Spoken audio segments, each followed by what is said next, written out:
Ayan po, nak. Igalaw po ang kamay. Ayan, very good. Habang kumakain. Ayan po. Uy, nagpapapogi si Jace.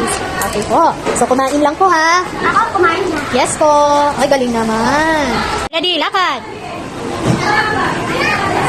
At iikot sa iyong harap. Bumilang ng hanggang 8. Ulit-ulitin mo, bewang. Ang gagaling naman. Kembot, ayan. Very good. Good morning, classmates. Lagyan mo dikit. O, dito si, ano ha, yan, dyan siya. Ito dikit, para dumikit, lagyan nyo dyan. Yan, para dumikit. Ay, galing. Ito, tama ba to? Yellow ba to? Ako yan po sa O, sino to? Palitan to. Tapos, lagyan nyo dikit. Ito yung pandikit. Dikit isa, lagyan nyo. O, turuan, Gabriela, lagyan mo ng pandikit, ha? Isang dikit lang. Pili po ikaw ng red. Red, Sili. Yan. O, choose red. Red color. Isa lang, ha? Okay, very good. O, isa lang. Okay po. Itaas nga po yung mga red color. Red color, itaas po. Ano kapag may bisita si teacher, may biglang pumasok na teacher o principal, ano nang sasabihin mo?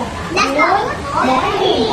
Ganun din po ang isasagot. Ulitin nyo nga po. Good morning, teacher. God bless you.